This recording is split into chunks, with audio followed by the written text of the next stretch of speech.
My name is Smriti Rana. मैं Pallium India की program director हूँ, and I'm very glad that इतने सारे participants इतने सारे जगहों से login किया है आपने। आज हमारा पहला session है, ये एक 5 दिन का series है और इन 5 दिनों में हम लोग पूरा toolkit review करेंगे।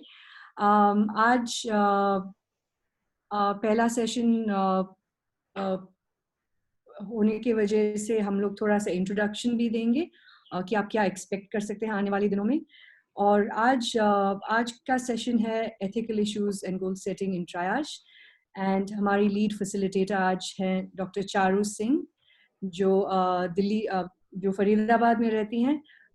बहुत सारे इनका एक्सपीरियंस बहुत ही पैलिएटिव केयर स्पेशली में बहुत ही रहा है, और वो by training she's an anesthetist.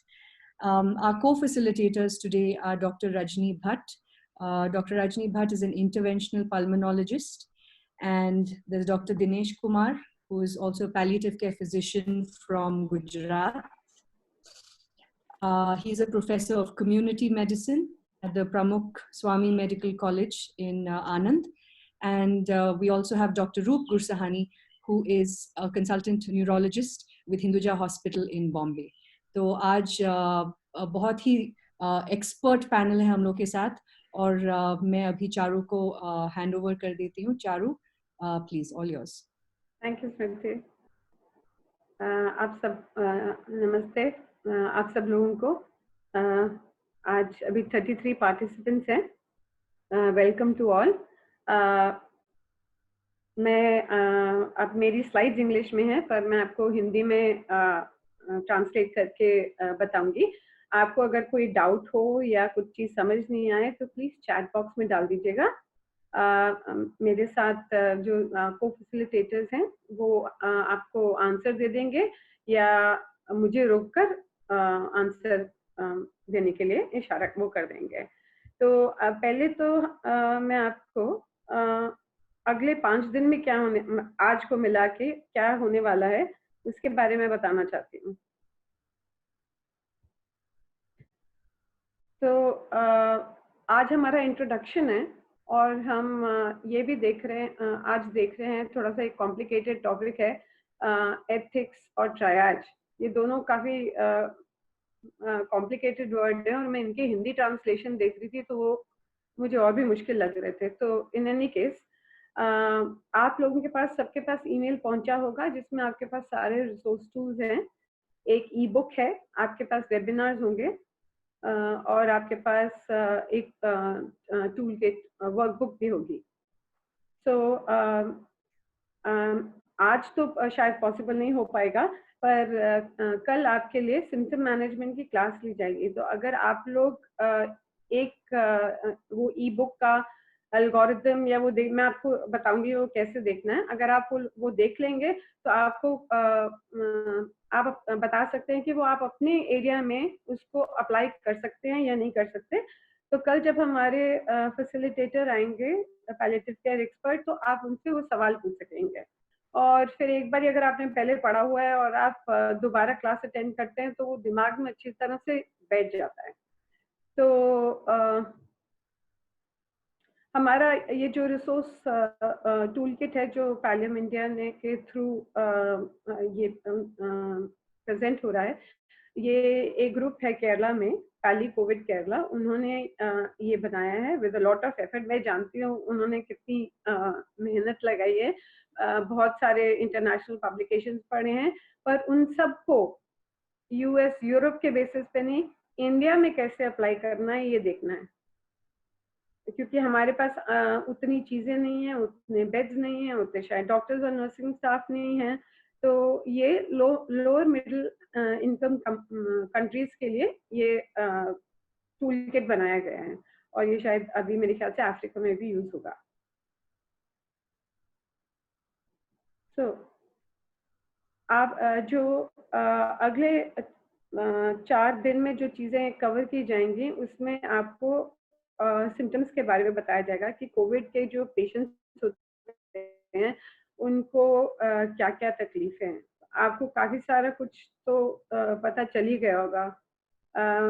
आप लोगों की सेशन हुए हैं गवर्नमेंट की तरफ से?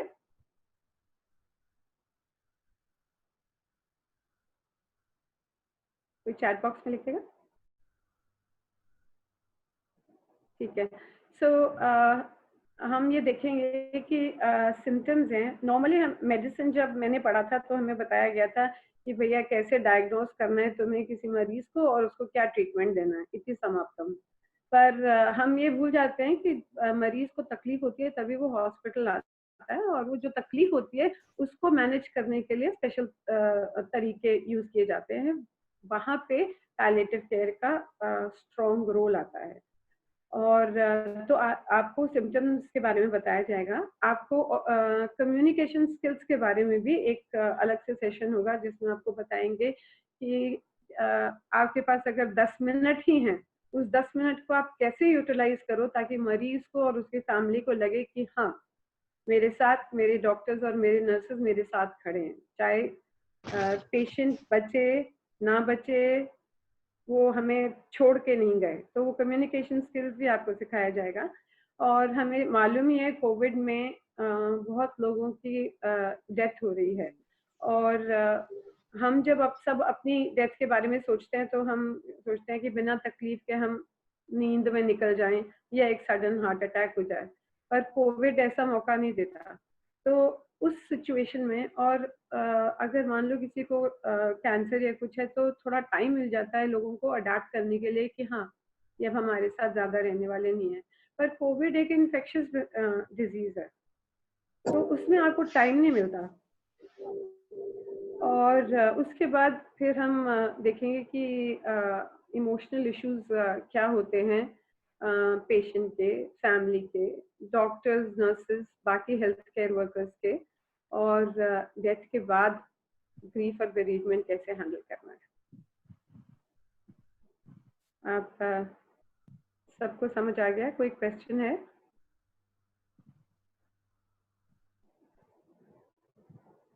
ओके। तो आज यही बेसिकली मैंने स्लाइड आपको एक्सप्लेन कर दी है कि आज हम बताएंगे ट्रायज क्या होता है, बाकी symptom control, distress, and of life care और सपोर्ट, ये सब चीजें और टूल्स आपके पास। किसी का माइक ऑन है या कोई कुछ बोलना चाहता है?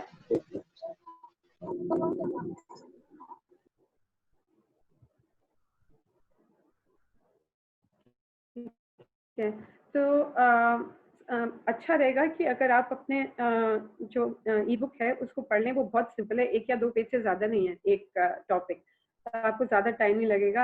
आप अपने वर्किंग आवर्स में ही वो पढ़ पाएंगे, और अगर वो पढ़ के आप आ सकते हैं और बता सकते हैं कि आप जो बता रहे हो वो हमारी सेटिंग में हम नहीं अप्लाई कर सकते, तो जो एक्सपर्ट्स हैं वो आपको हेल्प कर सकते हैं कि इसका दूसरा तरीका क्या हो सकता है। और आप लोगों ने अपनी ट्रेनिंग की है, कई लोगों ने सुपर स्पेशलिटी भी की होगी नर्सिंग में और मेडिसिन में, तो बहुत सारी चीजें हैं जो आपको पहले से ही पता है, मुझे आपको पढ़ाने की जरूरत नहीं है। पर ये बस एक सब चीजों को इकट्ठा करके एक फॉर्मेट में डाला है कि हमें इन चीजों पर फोकस करना है। तो अगर मैं कहीं गलती कर रही हूँ तो प्लीज आप चैट बॉक्स में बिना हिचक के डाल दीजिए कि ये करेक्ट नहीं है, ये करेक्ट है, या हम ये ऑप्शंस कर सकते हैं। ठीक है।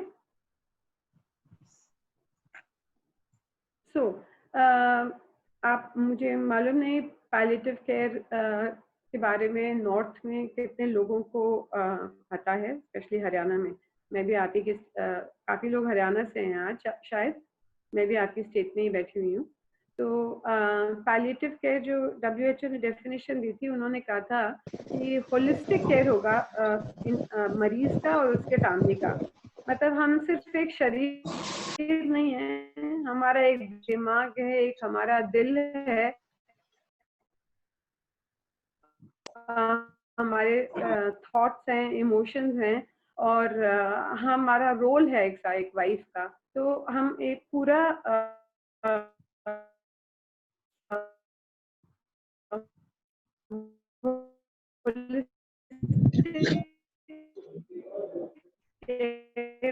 किसी भी उम्र में सीरियस हेल्थ रिलेटेड सफरिंग के लिए पहले यूज हुआ, बट जैसे ही पैंडेमिक स्टार्ट हुआ तब सब लोगों को समझा हमारे पास अभी तक कोई कोविड का इलाज तो है नहीं, जो हम कर रहे हैं वो लाइफ सपोर्ट पे डाल रहे हैं, पेशेंट को टाइम दे रहे हैं कि उसकी बॉडी अपने आप कोरोना वायरस को किल कर दे और पेशेंट रिकवर कर जाए।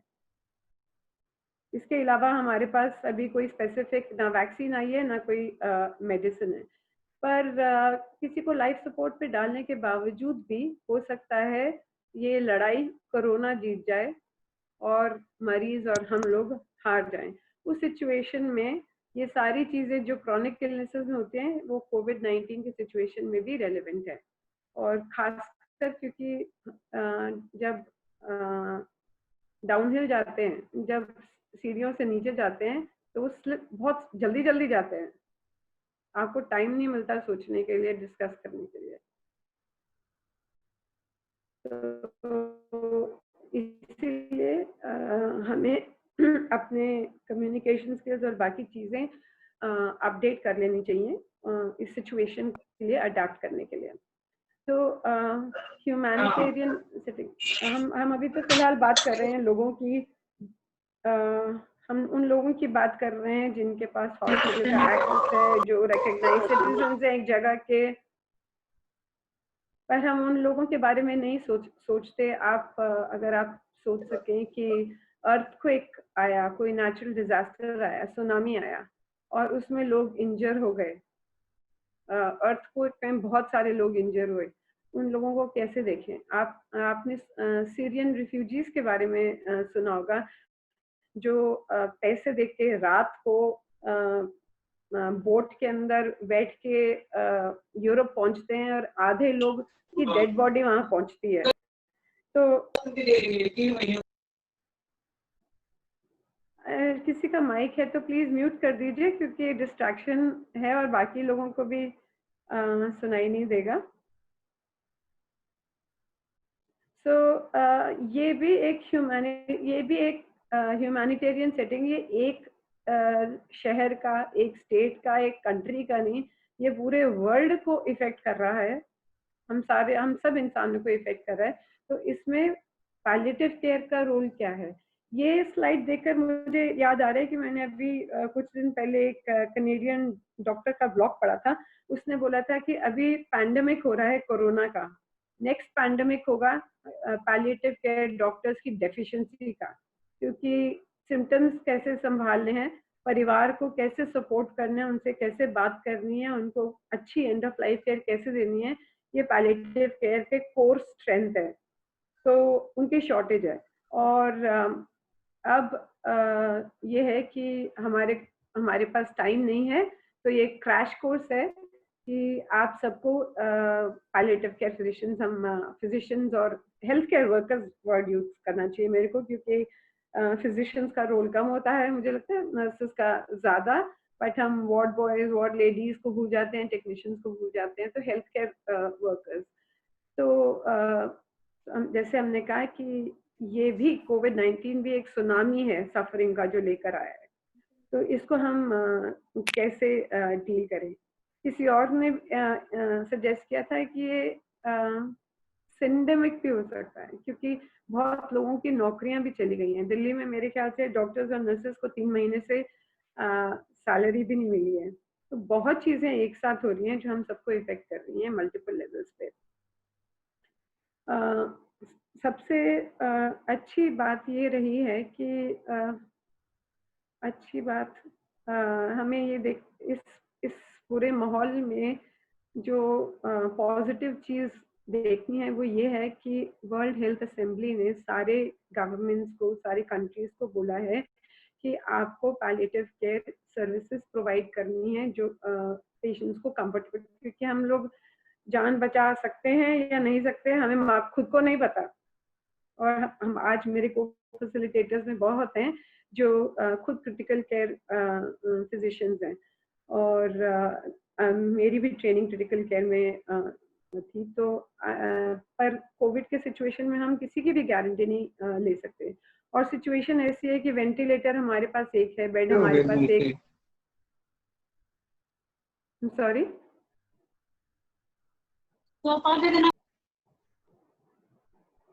Rajlakshmi, someone is asking a question, or could you please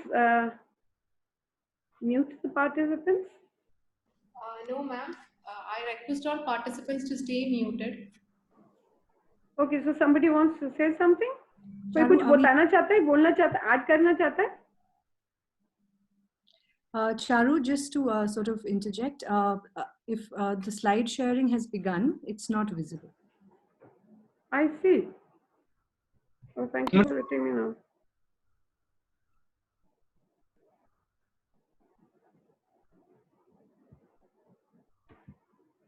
What about now?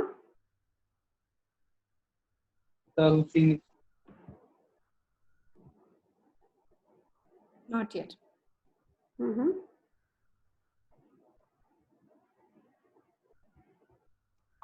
सब यही कर रही है।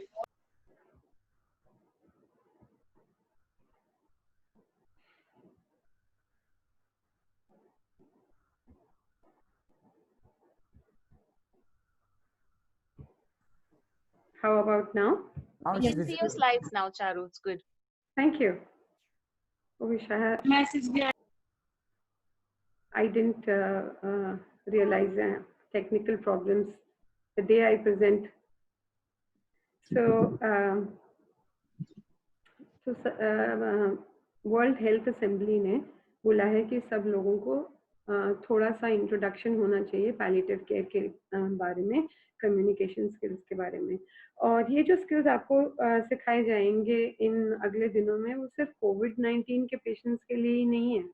ये एक आपके लिए एक और स्किल डेवलपमेंट है जो आप और मरीज पेशेंट्स के साथ भी यूज कर सकते हैं। ये बहुत सारे सिचुएशंस हैं जहाँ पे सफरिंग बहुत ज़्यादा है। यहाँ पे कुछ बच्चे लाइन में खड़े हैं, रोहिंग्या जो जिनके पास खाना नहीं है और वो लाइन में लगे हैं। ये सीरियन रिफ्यूजीज हैं जो सी क्रॉस अफ्रीका से समुद्र क्रॉस करके यूरोप में आए हैं अपनी जान बचाने के लिए। बुजुर्ग लोग, वो घर में अकेले हैं, बाहर निकलते हुए डर लगता है क्योंकि सब कहते हैं 65 के ऊपर जिसकी उम्र हो वो ज़्यादा रिस्क पे है। पर वो घर में पिछले लॉकडाउन 3 महीने रहा इंडिया में और वो अभी भी डर के मारे घर के अंदर हैं। तो वो अपना घर कैसे संभाल रहे हैं, अकेलापन महसूस कर रहे हैं। ये बहुत सारी इश्यूज हैं इस सिचुएशन में। बट इसी समय हमने ये भी देखा कि बहुत सारे लोग हैं जो हेल्प करने के लिए भी तैयार हैं, जो ये नहीं कह रहे कि आप अकेले हो, हम आपके साथ हैं।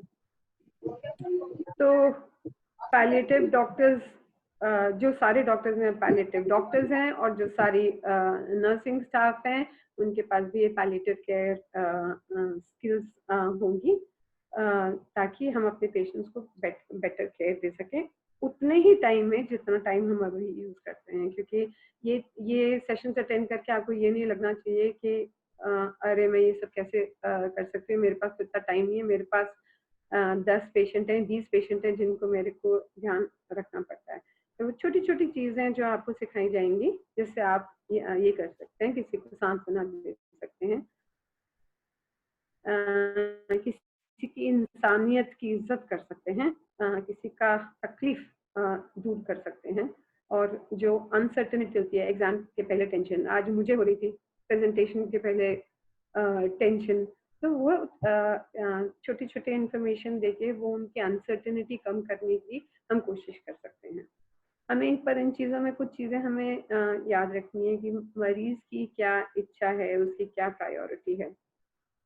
तो मेरे फादर कहते हैं कि मेरे को बेड रिडन नहीं होना, मुझे आईसीयू में नहीं मरना, उन्होंने बहुत क्लियरली मुझे बोल दिया है।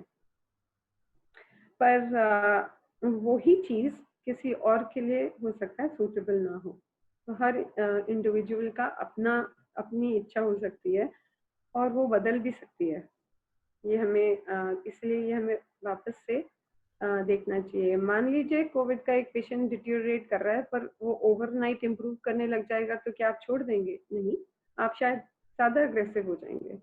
तो रेगुलर रिव्यू करना ज़रूरी है और हर पेशेंट को एक इंडिविजुअल की तरह देखना कि उसकी रिक्वायरमेंट अलग हो सकती है, किसी और की अलग हो सकती है।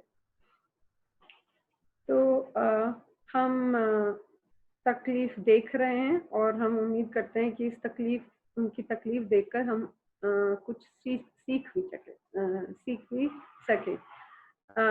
जो भी मेडिसिन में या नर्सिंग में आया है, उनके मन में एक वो था कि हमें लोगों की मदद करनी चाहिए। ये कोर फीलिंग थी हम सबके दिलों में। और आज ये कोविड-19 ने हमें भी थोड़ा सा हरा दिया कि हम वो कर नहीं पा रहे हैं। पर जान नहीं बचा पा रहे हैं, पर और बहुत चीजें कर पा रहे हैं। तकलीफ कम कर पा रहे हैं, फैमिली को सपोर्ट कम दे पा रहे हैं।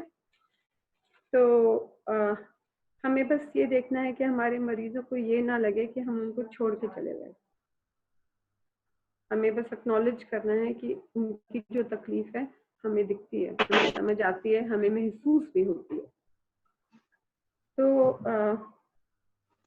बस हमें ये देखना, हम जो पैदा होता है और वो मरता है, ये स्टैंडर्ड मेरे को बताने की जरूरत नहीं है। जो जिस दिन से पैदा होता है उसी दिन से उसकी डाइंग प्रोसेस चालू हो जाती है और शायद हम सब लोग एक डिफरेंट डेट पे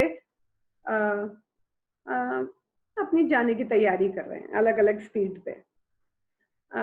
इंसानियत हमारे करियर्स का कॉर्नर स्टोन है, बैकबोन है इंसानियत, वो हमें याद रखनी चाहिए। सफरिंग सबकी है, हम ये नहीं कह रहे सिर्फ पेशेंट और फैमिली की सफरिंग है। हम मेरे ख्याल से सारे डॉक्टर्स और नर्सेज ये भी रिकग्नाइज कर रहे हैं कि सफरिंग उनकी भी है। हमने बहुत सारे, आपने व्हाट्सएप पे वीडियोस देखे होंगे कि डॉक्टर्स रो रहे हैं, नर्सेज रो रही हैं कि हम हेल्प नहीं कर पा रहे हैं। हम घर जाते हैं तो हमें हमारा लैंडलॉर्ड घर खाली करने के लिए और लोग हम पर पत्थर फेंकते हैं। तो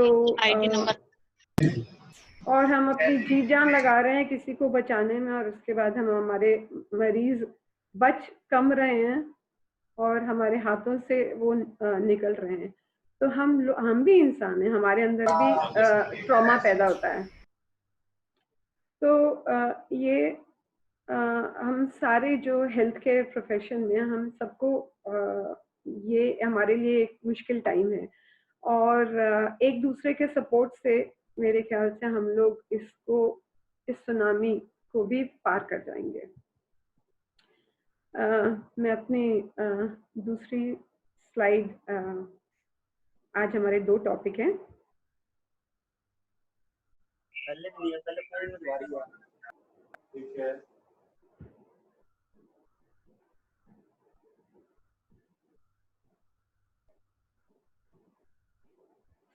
ओके, हमारे पास टाइम है।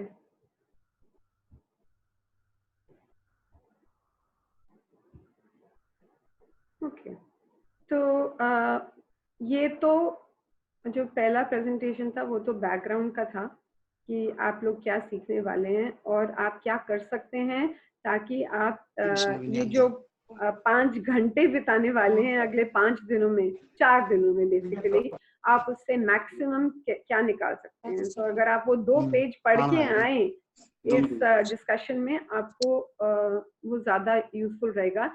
आप नोट्स भी ले सकते हैं, प्रेजेंटेशन चल रही हो तो साथ में।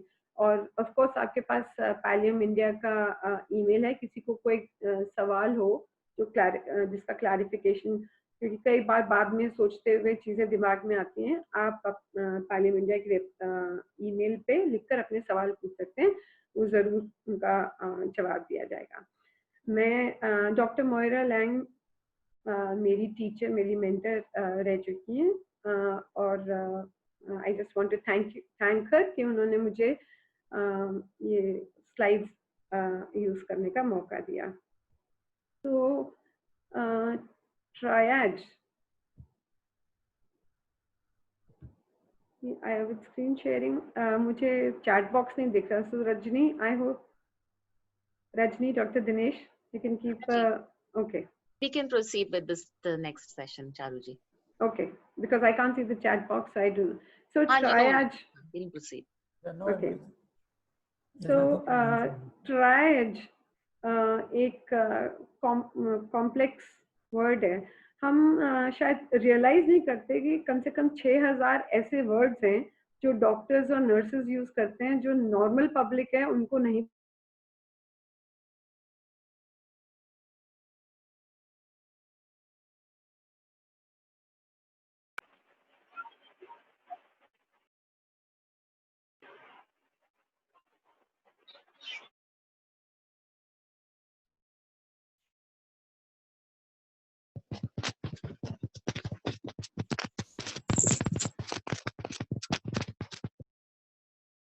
Dr. Charu,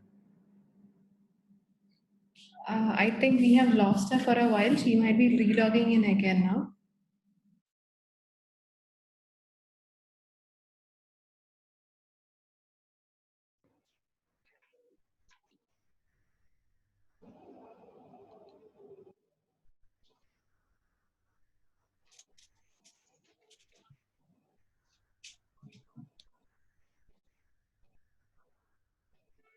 If we have a problem, then we can start doing it in English and then translate over until she can join again. Yeah, I think that's a good.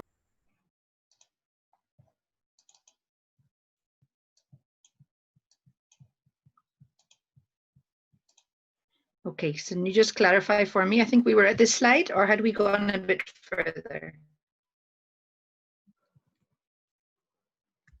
We were at the Anyway, slide. I'll just introduce myself. I'm Dr. Moira.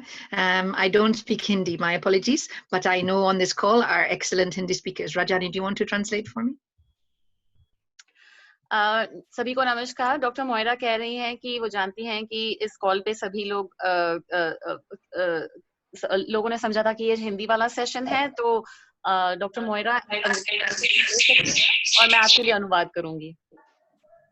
So we're going to be looking at the ethical principles that help us make decisions. But in fact, we're going to be more looking at the practical aspects of how we apply these with a patient and family in front of us.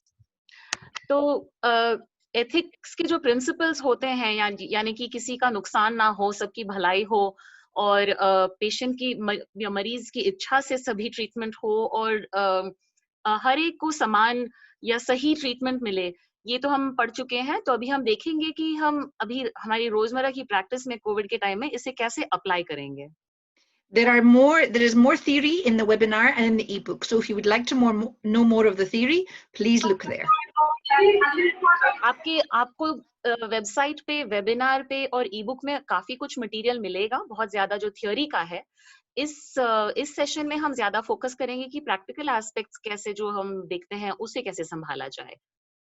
I think Charu is back on the call. Is that right? Yes. Wonderful. Charu, I just took over and we Yes. talked about these. Do you want me to keep using the slides? You can just let me know and I will forward them. As you please, Moira. Either ways is okay for me. Okay, since they're up, you just carry on speaking. And when you want me to move the slide on, just let me know. Okay. Thank you. Okay, you're okay. So we've kind of covered this. We're now here. Yeah, go for it. Okay. Can I go back? I think I lost track of where I left. Yeah, I think you had just started, and then I just took them into describing how we were going to look at the practical issues, and then the overall background to ethics, and then we were now on to setting the scene for decision making. Okay. So is that okay, Charu? Yes, absolutely, Moira. Thank you. मैं बहुत quickly ये slide आपको explain कर देती हूँ कि हम लोगों ने, डॉक्टर्स ने हिपोक्रेटिक ओथ लिया था, नर्सेस भी ओथ लेते हैं, और हमें कुछ चीजें उसमें बोली जाती हैं कि सबसे पहले किसी का नुकसान नहीं हो, पेशेंट की इच्छाएं और पेशेंट की जो वैल्यूज हैं उनको हम इज्जत दें, हम जो ट्रीटमेंट उनको दे रहे हैं वो उनके बेनिफिट के लिए हो, उस ट्रीटमेंट से नुकसान ना हो. हमें मालूम है, हम कुछ भी, हम एक पैरासिटामोल टैबलेट भी लेते हैं तो उसका भी फायदा हो सकता है और उसका भी नुकसान हो सकता है। पर कई सिचुएशंस ऐसी होती हैं जहाँ पे हमें फायदा नहीं दिखता और वो चीज करने से नुकसान बहुत हो सकता है। तो हमारे ट्रीटमेंट को कम से कम पेशेंट की सफरिंग बढ़ानी तो नहीं चाहिए ना। तो यहाँ पे ये सबसे पहला पॉइंट है, बेनिफिट या बर्डन, फायदा हो रहा है या नुकसान हो रहा है, और नुकसान पैसे का भी हो सकता है। उसके बाद हमें देखना है कि हमारा लॉ क्या कहता है इसके बारे में, और पेशेंट की क्या इच्छाएं हैं। जैसे मैंने आपको बताया था कि मेरे फादर ने बहुत क्लियरली मेरे से बैठ के एक दिन बात किया कि ये मेरे को आईसीयू में मत मरने देना, और मेरा भी यही वो था। मेरा बेटा 8 साल का था तब उसने कहा था आप चिंता मत करो मम्मी, मैं ध्यान रखूंगा कि आप आईसीयू में नहीं मरोगे। तो और हमें ये भी देखना है कि जो हमारे पास लिमिटेड रिसोर्सेज हैं, हमारे पास कितने बेड्स हैं। ऑलरेडी दिल्ली में बेड्स की शॉर्टेज हो रही है, आईसीयू बेड्स की शॉर्टेज है। हमारे पास शायद 75,000 आईसीयू बेड्स हैं और वेंटिलेटर्स शायद उससे भी कम हैं। तो हम किसको दें ये वेंटिलेटर? ये एक बहुत चैलेंजिंग डिसीजन हो सकता है। जैसे ये फोटो आप देख रहे हैं कि 3 मरीज हैं, एक वेंटिलेटर है। अब हम इनके पिंके पोंकी तो कर नहीं सकते कि किसको चूज करें। तो कुछ क्राइटेरिया हैं जो हर गवर्नमेंट ने दिए हैं कि ये लोग हैं जो भी आप करो उनके लिए लाइफ सपोर्ट पे डालो, वो रिकवर नहीं करने वाले। और कुछ लोग हैं जो यंग हैं, जिनके कोई और प्रॉब्लम नहीं है, वो रिकवर कर सकते हैं। तो जो हमारे पास जो लिमिटेड रिसोर्स है, हम उस लिमिटेड रिसोर्स को उन लोगों के लिए इस्तेमाल करें। पर ये बहुत ही कॉम्प्लेक्स सिचुएशन है। Moira, I need you to change the slide.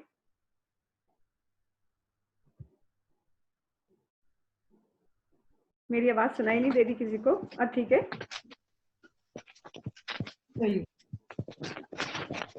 Okay, तो ये एक भूल भुलैया है। कैसे डिसीजन लेना है, कहाँ जाना है। रोज न्यूज में, पेपर में नई नई दवाइयाँ आ रही हैं और धीरे धीरे प्रूव हो रही हैं कि ये नहीं है। तो हमें इस भूल भुलैया को नेविगेट करना है, और ये आसान काम नहीं है।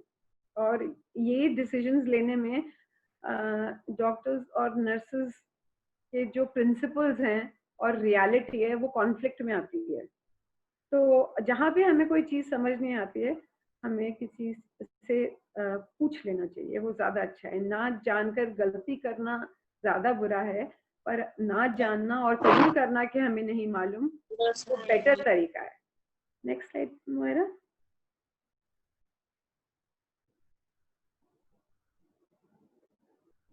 सो एथिक्स का मतलब क्या होता है? एथिक्स अगर मैं आपको सिंपल शब्दों में एक्सप्लेन करने की कोशिश करूं, तो उसका मतलब ये है कि हम अपने आसपास लोगों को या अपने मरीजों को उसी तरह से हम उनके साथ बर्ताव करें जैसे हम चाहेंगे कि वो लोग हमारे साथ बर्ताव करें। तो आपको एथिक्स समझ आ गया कि पेशेंट की क्या इच्छा है? हम भी चाहेंगे कि अगर हम बीमार हो, हम हॉस्पिटल में हो, तो कोई हमसे आकर पूछे आप क्या चाहते हैं, ये हम करें या ना करें। और अगर मैं बोलूं कि हाँ मुझे मालूम है ये जो बीमारी है, ये ट्रीटमेंट लेके मुझे ठीक कर सकती है, पर मुझे नहीं करना लेनी ये बीमारी, तो हमें उनके डिसीजन को रिस्पेक्ट करना है। और वही, जैसे एक मैंने आपको एग्जांपल दिया कि हमारे पास रिसोर्सेज कम हैं, तो हम ये रिसोर्स किसको दें? और अभी मैंने हाल ही में सुना कि दिल्ली में प्राइवेट हॉस्पिटल्स में अगर कोई कोविड का पेशेंट आता है तो उनको सबसे पहले बोला जाता है कि 4 लाख रुपए जमा कराइए पहले दिन, और 1 लाख रुपए पर डे का खर्चा है। मेरे को भी अगर आज जरूरत पड़े रात को मैं हॉस्पिटल जाऊं तो मेरे पास 4 लाख रुपए नहीं है। तो हम पेशेंट को किस चीज़ की तरफ धक्का दे रहे हैं, इनअप्रोप्रिएट ट्रीटमेंट ऑफर करके हम उनको उनकी सारी सेविंग्स बर्बाद कर रहे हैं और उसके बाद इंसान भी खो जाए। तो सिचुएशन ये है कि तो जो वल्नरेबल पेशेंट्स हैं, जो उम्र वाले हैं, जिनको ब्लड प्रेशर की प्रॉब्लम है, हार्ट लंग्स की प्रॉब्लम है, उनके साथ क्या होगा? उनको छोड़ दें, उनको ट्रीट नहीं करें? सब लोग हेल्प के लिए परेशान हैं। ऊपर से स्टिग्मा, हमारे हाउसिंग कॉलोनी में एक बच्चे को कोविड-19 डायग्नोज हुआ और पूरे उसमें वहाँ पे पेपर गवर्नमेंट ने आके पेपर चिपका दिया कि यहाँ पे कोविड-19 का पेशेंट है और उस फैमिली से कोई बात नहीं कर रहा, उनको अपना सामान खरीदने जाने में सारी हो रही है और डॉक्टर्स और नर्सेज भी फेस कर रहे हैं। मुझे एक याद आता है, शुरू में एक व्हाट्सएप मैसेज सर्कुलेट हुआ था, आज ताली और थाली के बीच में थप्पड़ की गूंज दब जाएगी, पर ये खत्म होने के बाद हमें हमारी औकात दिखाई जाएगी। तो हाँ, ये हम अभी भी फेस कर रहे हैं। डॉक्टर्स और नर्सेज, पेशेंट्स और फैमिली का गुस्सा झेलना हमारा एक हेल्थ हज़ार्ड है, तो मेडिकल स्टाफ के लिए भी बहुत प्रेशर है। नेक्स्ट स्लाइड हमारा।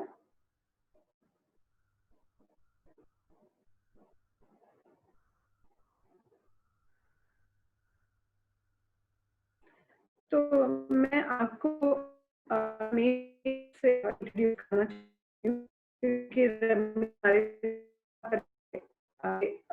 4 दिन और रमेश 75 इयर्स के हैं, उनको शुगर का प्रॉब्लम है, उनको हार्ट डिजीज का प्रॉब्लम है, ओबेसिटी है, ब्लड प्रेशर है और उनको स्ट्रोक हुआ था 6 महीने पहले और वो पहले स्मोक भी करते थे और बार बार, क्योंकि स्ट्रोक है, वो बेड रिडन है, उनको बार बार चेस्ट इन्फेक्शंस होती हैं, वो बेड पे रहते हैं और बाथरूम जाने के लिए, नहाने के लिए, खाने के लिए उनको हेल्प की ज़रूरत पड़ती है। अब अगर मान लीजिए रमेश को कोरोना इन्फेक्ट कर देता है और वो कोविड-19 के साथ प्रेजेंट करते हैं, तो हम क्या स्टेप्स लेंगे? हमारे पास क्या ऑप्शंस हैं? रजनी? तो मैं अभी सारे पार्टिसिपेंट से ये पूछना चाहूंगी कि आप 1 मिनट जरा विचार करें, सोचें कि रमेश के लिए ट्रीटमेंट में आप क्या ऑफर करना चाहेंगे, ये ध्यान में रखते हुए उनकी उम्र, उनकी शुगर की बीमारी, ओबेसिटी, उनको स्ट्रोक हुआ है, वो पहले स्मोकर रहे हैं और उन्हें काफी बार चेस्ट के इन्फेक्शंस भी हुए हैं, वो उन्हें चलने फिरने में दिक्कत होती है, उनके बेटों और उनकी वाइफ के साथ में आप क्या डिस्कस करना चाहेंगे? 1-2 कमेंट्स आप लिख लें, आप सोचें और कमेंट चैट बॉक्स में लिखिएगा, मैं आपके चैट के जो कमेंट्स हैं चारू मैम को बताती जाऊंगी। अच्छा होगा कि ये थोड़ा इंटरैक्टिव हो जाए। जी, ऐसा है, आप लोगों को हॉस्पिटलाइज एंड ज्यादा एक्सपीरियंस है। हाँ, और मैंने अपने नर्सिंग स्टाफ से बहुत चीजें सीखी हैं।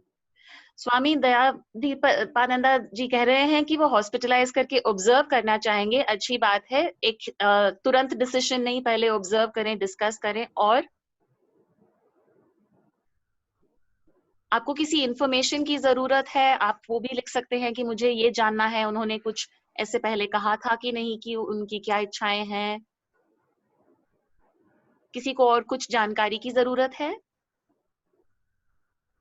आपकी गवर्नमेंट ने जब ट्रेनिंग ली होगी तो कुछ बताया होगा कि क्या करना है, कैसे करना है। ये कॉम्प्लिकेटेड एरिया है,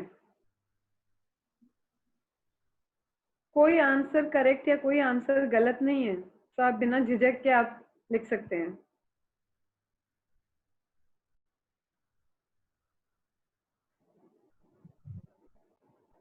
सर, एक क्वेश्चन आंसर करने से पहले आप एथिक्स के जो फ्रेमवर्क के 4 पिलर्स है उसके बारे में सोच के आप आंसर कीजिएगा इसको।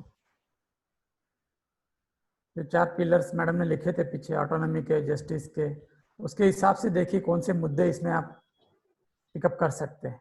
केशव शर्मा जी कह रहे हैं कि वो समझना चाहते हैं कि पेशेंट की इच्छा क्या है। बहुत अच्छी बात है।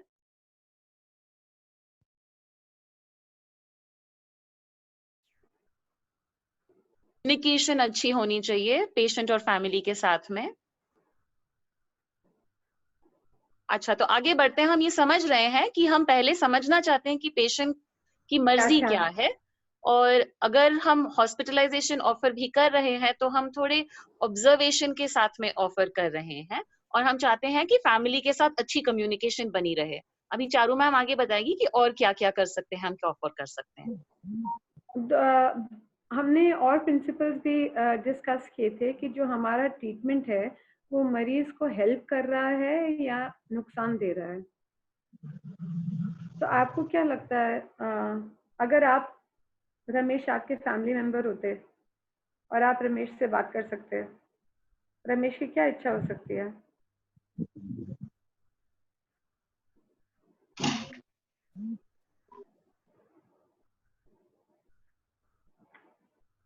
I think we'll proceed, Charu, with the next few slides because it's everyone's we'll develop it more also, और समझेंगे हम आगे।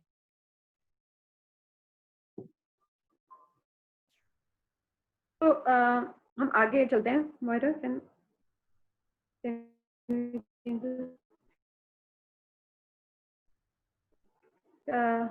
Moira, who's got the control of the slides?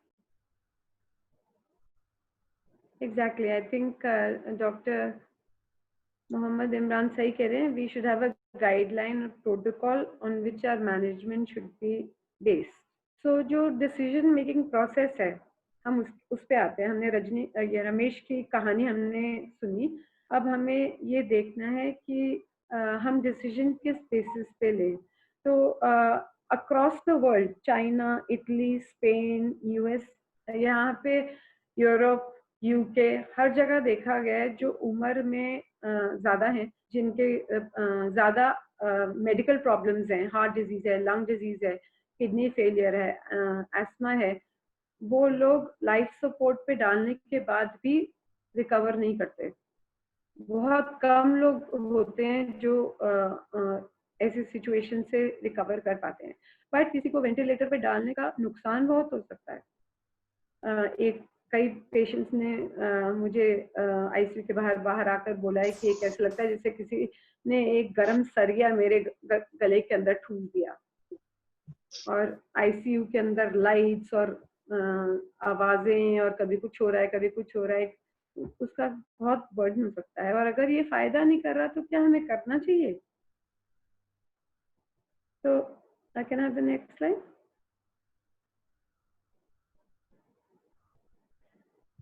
सो ये बस एक ग्राफ है जो बता रहा है कि जैसे जैसे उम्र बढ़ती जाती है पेशेंट्स का रिकवर होना बहुत मुश्किल है। जो 60 के ऊपर है उनमें से 17% ही डिस्चार्ज हो पाए हैं अलाइव। 37% की डेथ हो गई, और अभी 46% के बारे में हमें मालूम नहीं है कि वो किस डायरेक्शन में जा रहे हैं। तो उम्र 60-65 हर कंट्री ने अपने अपने सेट किए हुए हैं अपने इंफ्रास्ट्रक्चर को देखकर। प्लस हमें ये देखना है कि और क्या चीज़ें हैं। एक और चीज़ जो यहाँ बहुत इम्पोर्टेंट है वो WHO का परफॉर्मेंस स्टेटस है। Can I have the next slide? जैसे रमेश बेड बाउंड है, वो अपना काम खुद नहीं कर सकते। Can I have the next slide?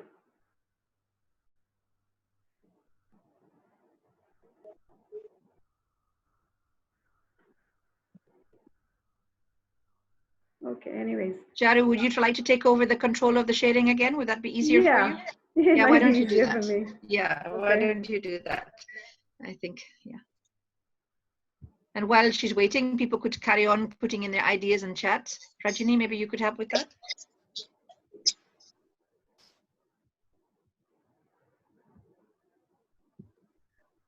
Rajini or Dinesh, can you just get the chat going? अच्छा, जो रूटीन में अगर ऐसे डिसीजंस होते तो आप लोग डिसीजंस कैसे लेते हैं? तो अभी ये जो क्वेश्चन, जो पॉइंट रेज किया गया है दिनेश कुमार जी ने, कि गाइडलाइंस ने एक जनरल एक लोकल एथिक्स फ्रेमवर्क से उससे हमें मिलता है ताकि हम निर्णय ले पाए। अभी कई लोगों ने ये पॉइंट रेज किया था कि फैमिली मेंबर्स के साथ में ज्यादा समय मिलना चाहिए, और इसी इसी मुद्दे पे ज्यादा दिक्कत होती है कोविड के टाइम में, क्योंकि जब पेशेंट सीरियस होता है तो उन्हें घर में मैनेज करने का ऑप्शन नहीं है या कम है, या हर स्टेट में अलग अलग रूल्स हैं। तो ये जो सेपरेशन हो रहा है सीरियसली इल फैमिली पेशेंट्स का अपने परिवार से, उसके वजह से काफी डिस्ट्रेस रेज हो रहा है, और इसे भी हम एड्रेस करने वाले हैं। फिलहाल जो हम समझ पा रहे हैं कि इस पेशेंट को हायर लेवल ऑफ केयर की जरूरत है। हर स्टेट के रूल्स के हिसाब से इनका इलाज घर में करना मुश्किल है, लेकिन इससे पेशेंट पे, परिवार पे और हेल्थ केयर वर्कर सभी पे ज्यादा स्ट्रेस होने वाला है। तो इसे हम कैसे झेले आगे? और अभी 6 महीने में बहुत सारे आर्टिकल्स पब्लिश हुए हैं मेडिकल और नर्सिंग जर्नल्स में, ये बताते हुए कि ये पर्टिकुलर ग्रुप ऑफ पेशेंट्स हैं जो एल्डरली हैं, जिनको बहुत ज़्यादा बीमारी हैं, वो रिकवर नहीं कर सकते। इसमें एक और चीज़ है कि जो पेशेंट है उसकी कोविड-19 बीमारी होने के पहले उसकी क्वालिटी ऑफ हेल्थ कैसी थी। रमेश बेड बाउंड थे पिछले 6 महीने से, खाने पीने के लिए, बाथरूम जाने के लिए उनको किसी फैमिली मेंबर की हेल्प की जरूरत थी। तो ये उनकी डिग्निटी का सवाल था, उनकी इंसानियत का, उनकी इज्जत का सवाल था। तो अगर हम रमेश से पूछे तो हो सकता है रमेश बोले कि मुझे शांति से जाने दो, मुझे नहीं, अगर मेरे को हेमीप्लीजिया है और मैं खाने के लिए, बाथरूम पे जाने के लिए किसी पे डिपेंडेंट हूँ, तो मुझे ऐसी लाइफ नहीं जीनी है। तो एक और स्कोर हम यूज कर सकते हैं, आईसीयू वालों के पास तो और बहुत स्कोर्स होते हैं, पर एक WHO का स्कोरिंग पैटर्न है जिसके बेसिस पे आप डिसाइड कर सकते हैं। स्लाइड में आएगा, मैं आपको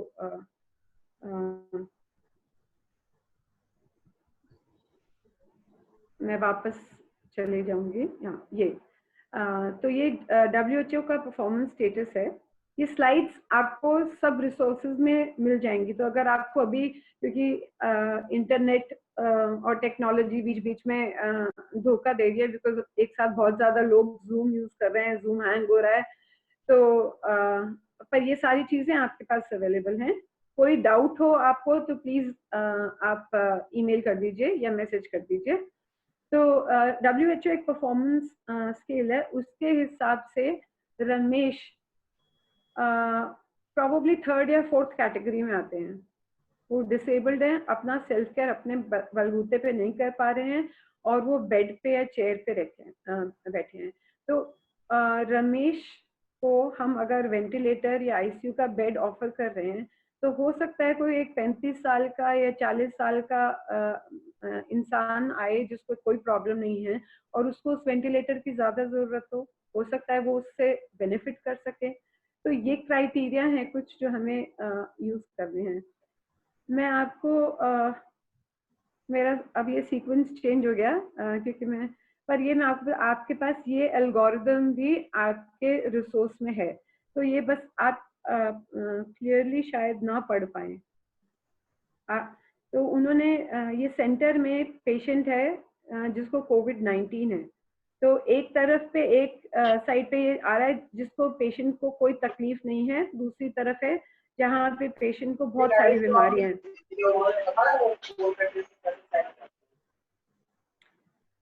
तो जो पेशेंट के पास कोई प्रॉब्लम्स नहीं है उनको आप लाइफ सपोर्ट दीजिए, जो ट्रीटमेंट रेकमेंडेड है आपकी गवर्नमेंट गाइडलाइन से आप उसको फॉलो कीजिए। पर जिनके पास ज़्यादा कोमॉर्बिडिटीज़ हैं उन लोगों के लिए क्या करना चाहिए, आप नॉन इन्वेजिव मास्क से, मशीन से आप प्रेशर देके उनको सांस दिला सकते हैं। ये बहुत अनकंफर्टेबल सिचुएशन होता है खिलाने के लिए, बात करने के लिए, इन सब चीज़ों के लिए। इससे भी फायदा नहीं हो तो क्या होगा। और एक टीम होनी चाहिए जो पेशेंट से और फैमिली से कंटिन्यूस बात करती रहे, ताकि उनको भी आइडिया हो कि उनका मरीज किस डायरेक्शन में जा रहा है। तो ये फॉलो करने में कोई ज़्यादा मुश्किल नहीं है, बहुत सिंपल चीज़ें हैं कि नेक्स्ट स्टेप हमें क्या लेना चाहिए, नेक्स्ट स्टेप हमें क्या लेना है, जो इम्प्रूव कर रहा है, जो इम्प्रूव नहीं कर रहा है। जो इम्प्रूव करते करते जिसकी कंडीशन वर्स हो गई वो दूसरी साइड पे आ रहा है। जैसे यहाँ पे है पेशेंट, ये इम्प्रूव कर रहा था, उसकी हालत खराब हो गई, वो इस ग्रुप में आ गया, तो अब उनका ट्रीटमेंट इस हिसाब से होगा। ये आपके रिसोर्सेज में है। तो बेसिकली ट्रायज का मतलब है कि जैसे हम कैजुअलिटी में या उसमें ज़्यादा करते हैं कि जो पेशेंट आया है, जो चेस्ट पेन के साथ पेशेंट आया है, आप उसको सबसे पहले इम्पोर्टेंस देंगे। और कोई आया है जो छोटी सी चोट है या इंजरी हो गई है, वो थोड़ी देर रुक सकता है। तो इम्पोर्टेंस और सिवियरिटी ऑफ इलनेस के बेसिस पे हम डिसाइड करते हैं। इस सिचुएशन में हम पेशेंट की एज, उनकी कोमॉर्बिडिटीज, उनका इन्फेक्शन के पहले क्या हेल्थ स्टेटस था, उसके बेसिस पे हमें ये करना है। पर इस स्लाइड में मैं आपको बताना चाहूँगी कि जहाँ तक कम्युनिकेशन फैमिली के साथ है वो बहुत ज़रूरी है, आपको ये सिखाया जाएगा। बट डॉक्यूमेंटेशन आपको आप ज़रूर करना है, वो भूलिए मत, क्योंकि बहुत ज़्यादा इंफॉर्मेशन जब होती है और जब इमोशनली पेशेंट्स स्ट्रेस में, फैमिली मेंबर्स स्ट्रेस में होते हैं, तो वो सारी इंफॉर्मेशन प्रोसेस नहीं कर पाते हैं। तो आपको ये लिखना, डॉक्यूमेंट करना कि ये कॉन्वर्सेशन हुई है, ये बहुत ज़रूरी है। ये रिकमेंडेशंस हर तरफ से आ रही हैं, गवर्नमेंट की तरफ से और बाकी जो स्पेशलिटीज़ हैं उनकी तरफ से। और एंड ऑफ लाइफ केयर भी आपको एक दिन सेपरेटली पढ़ाया जाएगा, तो मैं इन चीज़ों में अभी नहीं जाती। तो ये हम कंप्लीट कर चुके हैं। अब हम वापस रमेश के पास आते हैं। तो अब इस सिचुएशन में अब आपको थोड़ी क्लैरिटी मिली कि अब हम रमेश के लिए क्या डिसीजन ले सकते हैं। अगर उनको हमने हॉस्पिटल में एडमिट किया और उनको ये सब प्रॉब्लम्स हैं, वो उनकी तबीयत खराब होने लगी, तो क्या करें? हम उनको पैलिएटिव केयर दें ताकि उनकी तकलीफ कम हो। अगर वो एंड ऑफ लाइफ हो, उनके पास ज़्यादा समय नहीं है, दिन या घंटे हैं, तो हम उनको उस तरह का केयर दें या हम इनको आईसीयू में भेज दें? आप चैट बॉक्स में लिख सकते हैं कि आपकी राय क्या है कि ये पेशेंट को आईसीयू में जाना चाहिए। तो आप 2 पॉइंट बता दीजिएगा। क्या आपको लगता है कि आपने इस पेशेंट के और परिवार के साथ बात की है और इस पेशेंट को आईसीयू जाना चाहिए, आगे वेंटिलेटर ऑफर होना चाहिए, या कैसा रहा? आपको क्या लग रहा है? आप चैट बॉक्स में लिख दें, 2-3 लोग लिख दें, फिर हम कॉन्वर्सेशन आगे बढ़ाते हैं। Doctor Keshav Sharma says he should be given palliative care, यानी कि हम आईसीयू ना भेजें इन्हें, इनकी इलाज हम वार्ड में ही करें। That is a very good point. नहीं, आईसीयू नहीं भेजना है। That is a very good point. Thank you very much. Keshav ji, तो मैं एक मैसेज यहाँ देना साइकोलॉजिकल चाहूंगी। केयर टू फैमिली, बहुत अच्छी बात है। Psychological care to family, family का भी डिस्ट्रेस है यहाँ पे। Absolutely. ठीक है। और उनको टाइम नहीं मिला है डिसीजन लेने के लिए, और या इस सिचुएशन से अडेप्ट करने के लिए उनको टाइम नहीं मिला, तो उनको ज़्यादा सपोर्ट की ज़रूरत है। अब उनको आपने सडनली बताया कि शायद रमेश के पास एक 24 घंटे से ज़्यादा भी ना हो। एक चीज ये ट्रियाज की बात बहुत बहुत इम्पोर्टेंट हो गई यहाँ पे, है ना, कि हम सिलेक्ट करें कि कौन से पेशेंट को आईसीयू में बेटर केयर मिलेगा और कौन से पेशेंट के लिए आईसीयू अच्छा नहीं होगा। मैं एक चीज यहाँ ऐड करना चाहती हूँ, क्योंकि वो मुझे एकदम से स्ट्राइक की और वो बहुत जरूरी है। हम लोग बोल रहे हैं कि उनको पैलिएटिव केयर देना चाहिए, एंड ऑफ लाइफ केयर देना चाहिए। तो मैं क्लैरिफाई करना चाहती हूँ कि पैलिएटिव केयर का मतलब एंड ऑफ लाइफ केयर नहीं है, वो एक चीज नहीं है। एंड ऑफ लाइफ केयर और palliative care, and of life care palliative care का एक हिस्सा है। पैलिएटिव केयर का एक 2 और बहुत स्ट्रॉन्ग हिस्से हैं। एक है अच्छा सिम्टम मैनेजमेंट, और दूसरा एक इंसान को पूरा देखना, उसके इमोशंस, उसके थॉट्स और उसकी फैमिली को भी। मरीज अगर सफर कर रहा है तो फैमिली भी तकलीफ में होती है। तो ये और कंपोनेंट्स है पैलिएटिव केयर के। ये नहीं सोचना चाहिए palliative care is equal to end of life care. हमारे पास टाइम कम है। फैमिली इन्वॉल्वमेंट की बात कर रहे हैं। So they have picked up that point. Okay, great. So I think general हमारे ओपिनियन ऐसे है कि वो आईसीयू में नहीं जाना चाहिए, तो 3-4 लोगों ने ऐसे कहा है। किसी को ऐसे लगता है कि आईसीयू में जाना चाहिए? ऐसे 60 लोग में सिर्फ 3 लोगों ने अभी तक अपना ओपिनियन दिया है।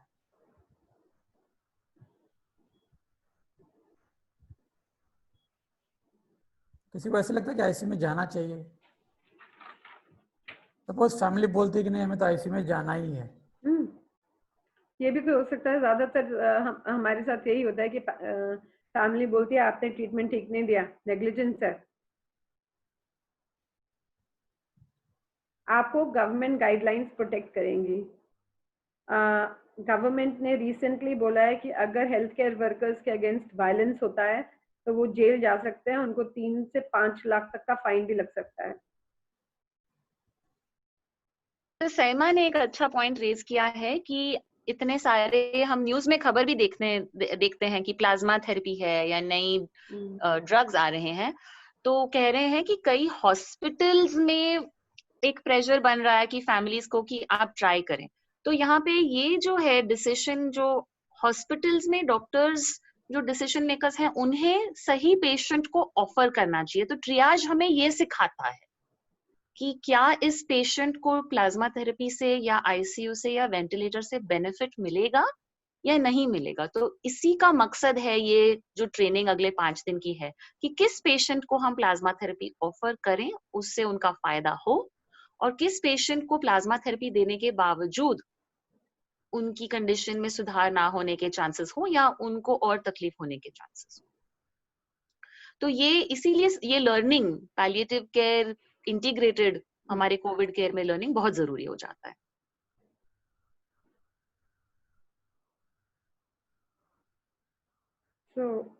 जैसे आपने ज्यादातर लोगों ने बताया, आई गेस आईसीयू में भेजना और वेंटिलेटर पे कनेक्ट करना इनअप्रोप्रिएट होगा।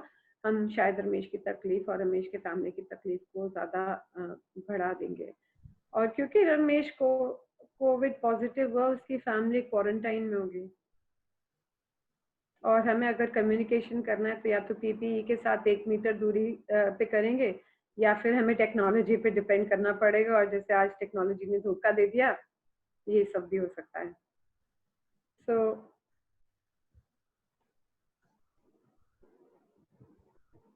अब पड़ोसी कह रहे हैं, तो वो तो पहले ही कह रहे थे कि आपको इलाज नहीं मिलेगा अगर आप इस उम्र से ज्यादा हैं।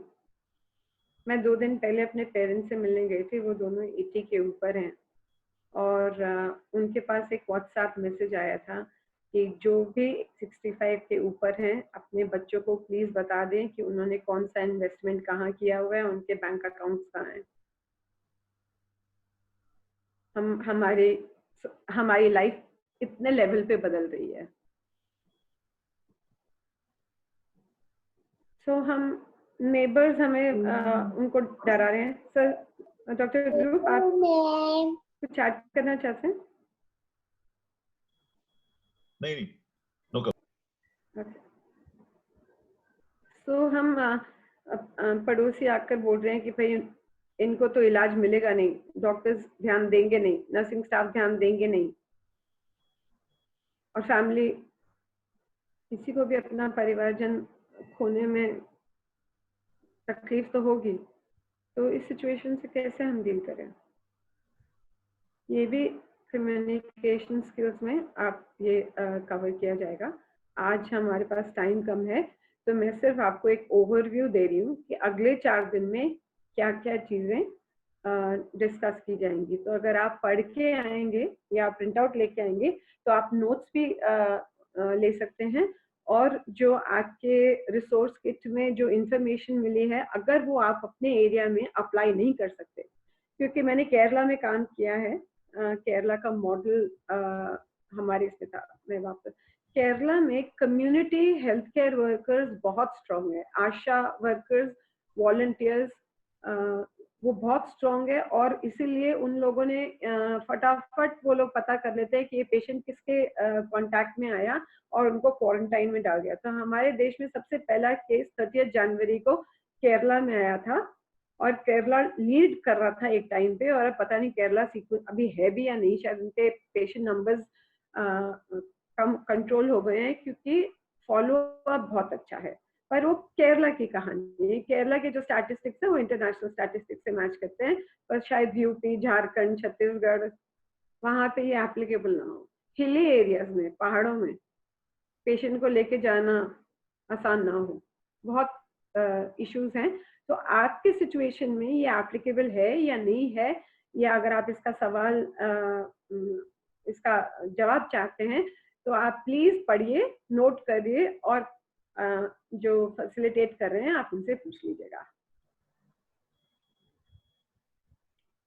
सो ये वापस हम कम्युनिकेशन पे आ गए हैं। ये एक शॉर्ट फॉर्म है, स्पाइक्स इसका वो है, इलैबोरेट किया जाएगा कम्युनिकेशन स्किल्स में खासकर, क्योंकि वो बहुत ज़रूरी है। तो किसी को कैसे बताना है कि रमेश के पास ज़्यादा टाइम नहीं है, तो कैसे सेंसिटिविटी दिखानी है, किस तरह से बात करनी चाहिए, क्या क्या चीज़ें, वो आपको बताया जाएगा।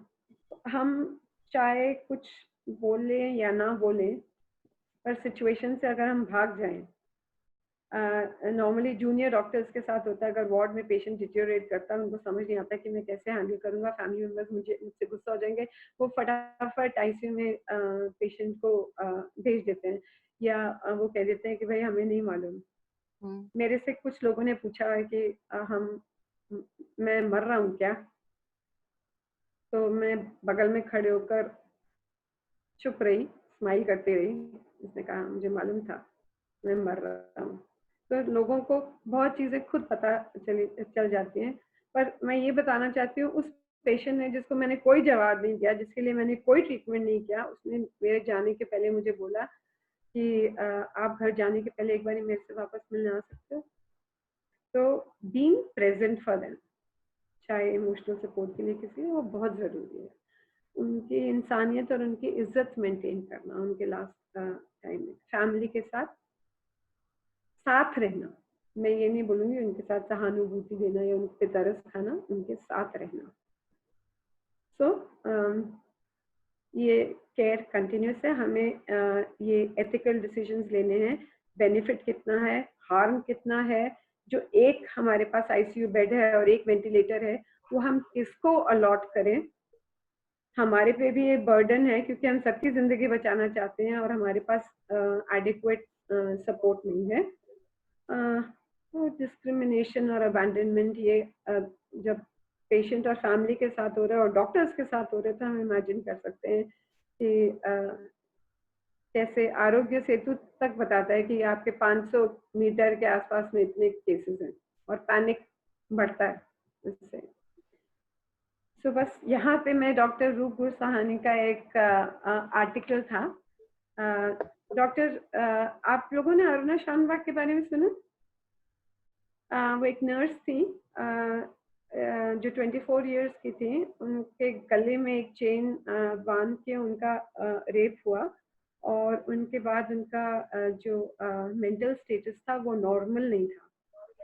तो किसी ने केस फाइल किया था कि उनको फीडिंग बंद कर देना चाहिए, क्योंकि ये क्वालिटी ऑफ लाइफ नहीं है। तो डॉक्टर रूप गुरसाहानी को और 2 और लोगों को कोर्ट ने अपॉइंट किया था कि जाके अरुणा को असेस करें। तो डॉक्टर गुरसाहानी ने इसमें एक वो लिखा था जो मैं आपको बताना चाहती हूँ कि मरते हैं आरज़ू में मरने की, मौत आती है पर नहीं आती। आईसीयू में कुछ ऐसा नहीं होता क्या? We perish with the wish to die। हम सबको पता है कि हमें एक दिन जाना है, और हमारी क्या कंडीशन है, हमें कोई और बताए ना बताए, हमारा शरीर हमें बताता है कि हमारा जाने का टाइम आ रहा है। पर हॉस्पिटल, कई लोग हॉस्पिटल नहीं जाना चाहते क्योंकि उनको लगता है कि उनकी चॉइस उनसे कोई पूछेगा नहीं, और आईसीयू में चले जाएंगे और मौत इतनी आसानी से आएगी नहीं, तड़प तड़प के उनको जाना होगा। तो इस समय में इंसानियत एक बहुत बड़ी गिफ्ट हो सकती है। तो इरफान खान को आप सब जानते ही हैं। हाल ही में हमारे बॉलीवुड बहुत सारे एक्टर्स को हमने लूज किया है। और अंत में यही कहते हैं कि अंत में पूरी जिंदगी बस वही हो जाती है, चीज़ें छोड़ने की, किसी अटैचमेंट चीज़ों से, इंसानों से, उसको छोड़ने की। सबसे मुश्किल काम है 1 मिनट अलविदा कहने के लिए। और आईसीयू में पेशेंट है, परिवार बाहर है, उनके लिए वो 1 मिनट, वो व्हाट्सएप के थ्रू, वो गूगल डुओ के थ्रू, वो कई बार बहुत ज़रूरी हो जाता है। तो हमें अपनी टेक्नोलॉजी का भी इस्तेमाल, इंसानियत और टेक्नोलॉजी, मैंने कभी सोचा नहीं था मैं दोनों को एक सेंटेंस में यूज़ करूँगी। आपके पास एल्गोरिदम्स हैं, आपके पास टूल किट है जिसमें डिटेल में इंफॉर्मेशन दी है। जो लोग और पढ़ना चाहते हैं उनके लिए प्रेजेंटेशन में ये रिसोर्सेज भी दिए गए हैं, आप इनको एक्सेस कर सकते हैं। मैं इन डॉक्टर्स का शुक्रिया अदा करना चाहूँगी जिन्होंने बहुत एफर्ट डाला है। डॉक्टर मोयरा आज हमारे साथ हैं और ये प्रेजेंटेशन उन्हीं की थी जो मैंने आपके सामने पढ़ी। So want to thank them. In the end ये फीडबैक फॉर्म है, आई थिंक राजलक्ष्मी आपको बता देंगी, but you have to fill this up. और आपकी नॉलेज के लिए जो नोट करना चाहें, आपके पास ये 2 रिसोर्सेज हैं।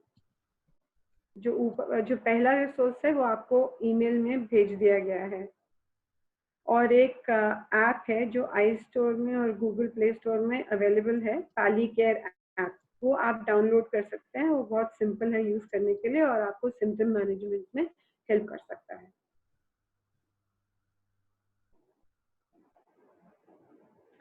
So thank you very much. Closing comments, doctor Gursahani, आपकी जैसा एक्सपीरियंस हम में से किसी को नहीं है। Thank you very much. I think शुरुआत तो काफी अच्छी हो गई है। इसके आगे अभी बाकी लेक्चर्स में अगर पढ़ के सीख सके तो ये हफ्ते के बाद मरीजों को कैसे इंसानियत से संभाला जाए वो सबको पता चल जाएगा। Thank you. Rajni? I shared in the chat box as well कि मैं ये सजेस्ट करना चाहूंगी कि हम सोचें कि रमेश हम सभी के पेशेंट हैं। उनकी और उनकी फैमिली का हाथ पकड़े हुए हम इस हफ्ते में आगे ये दौर कटाएंगे कि हम सही करें उनके इच्छाओं के, उनकी मर्जियों के, उनके हित में जो भी हम डिसीजंस लें उनके हित में लें और उनका सहारा कैसे दें हम। तो फिर इस एक हफ्ते के जरिए, इस एक पेशेंट की कहानी के जरिए हम सीख पाए कि हम पैलिएटिव केयर को अपने रोजाना की प्रैक्टिस में कैसे हम इनकॉर्पोरेट करें। और मैं ये सजेस्ट, डॉक्टर रूप ने भी कहा कि हम ये जो मैं भी सजेस्ट करूंगी कि जो ई बुक है उसमें 2-3 पन्ने होते हैं हर सेशन के, वो अगर आप थोड़े टाइम पहले एक बार पढ़ लें, उस पर ध्यान दे दें, तो फिर सेशन में और आपको इस सेशन से और ज्यादा मिलेगा अपने डे टू डे प्रैक्टिस के लिए। और जब भी आपके कोई सवाल होंगे जो सेशन में आंसर नहीं होते हैं तो आप ईमेल कर सकते हैं या हर सेशन के एंड में आप बता सकते हैं। हम पूरी कोशिश करेंगे कि आपके सारे सवालों के आंसर्स। और थैंक यू डॉक्टर चारू, आपने हमारा परिचय कराया इस बहुत ही डिफिकल्ट सब्जेक्ट जो सभी को ऐसे लगता है कि अब हम सभी को सीखना है अभी उसके लिए।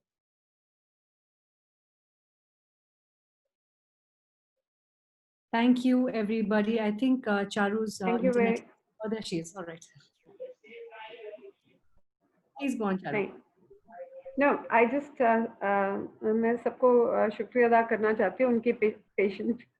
सॉरी, मेरा इंटरनेट कनेक्शन अनस्टेबल है। मैं ग्रेटर फरीदाबाद में रहती हूँ, जो हरियाणा वाले हैं उनको पता होगा। साइमल्टेनियसली मेरा बेटा एग्जाम दे रहा है कंप्यूटर इंजीनियरिंग का ऑनलाइन, इसीलिए शायद इंटरनेट का क्लैश हो रहा है। Thank you very much. और मैं इनकरेज करूंगी, आप प्लीज सवाल पूछें। कोई सवाल सही या गलत नहीं है, और अगर आप सवाल पूछेंगे 4 लोग और होंगे जो सेम चीज पूछना चाहते हैं, तो हिचकिचाइए मत। आप अपने ईमेल के थ्रू अपने क्वेश्चंस आप ईमेल के थ्रू अपने क्वेश्चंस पास ऑन कर दें और कल जो को-फैसिलिटेटर होंगे वो उन क्वेश्चंस का जवाब देने की कोशिश करेंगे. Thank you very much. Thank you very much. And I would just like to